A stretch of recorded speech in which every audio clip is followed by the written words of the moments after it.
अकोट तालुक्यातील ग्रामबोर्डीतील श्री नागास्वामी महाराज संस्थान ब वर्ग तीर्थक्षेत्र येथे दिनांक 29 सप्टेंबरला सभागृहाचे भूमिपूजन उत्साहात पार पडले। बोर्डी येथे प्रचलित ब वर्ग तीर्थक्षेत्र श्री नागास्वामी महाराज संस्थानाला शासनाचे तीर्थक्षेत्र विकास निधी जिल्हा परिषद अकोला अंतर्गत 2 कोटी रुपये किमतीचे सभागृह बांधकामाचा भूमिपूजन सोहळा अकोट मतदारसंघाचे लोकप्रिय विकास महर्षी आमदार प्रकाश भारसाकळे, जिल्हा परिषद उपाध्यक्ष सुनील फाटकर, जिल्हा परिषद सदस्य नारायण चिंचोळकर, गटनेते ज्ञानेश्वर सुलतानी, नंदकिशोर अढाऊ, माजी सभापती शोभा शेळके व जिल्हा परिषदच्या कनिष्ठ अभियंता कडाऊ उमरा, जिल्हा परिषद सदस्य प्रकाश आतकळ, बोर्डीचे सरपंच स्वाती चंदन, उपसरपंच राजेश भालतिलक यांच्या प्रमुख उपस्थितीत मोठ्या आनंदात पार पडला। या कार्यक्रमाला माजी सरपंच सुभाष खिरकर, समाधान चंदन, पत्रकार नरेंद्र कोळे, सागर भालतिलक, देवानंद खिरकर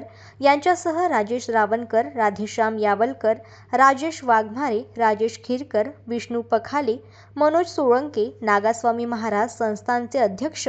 मनोहर गये, विश्वस्त तुळशीराम इस्तापे, मोतीराम गावंडे, सुभाष लटकुटे, काशीनाथ ताळे, शरद अग्रवाल, संदीप महाले व समस्त गावकरी मंडळी हजर होती। जनमत लाईव्ह न्यूज करिता अकोटमधून देवानंद खिरकर यांची रिपोर्ट।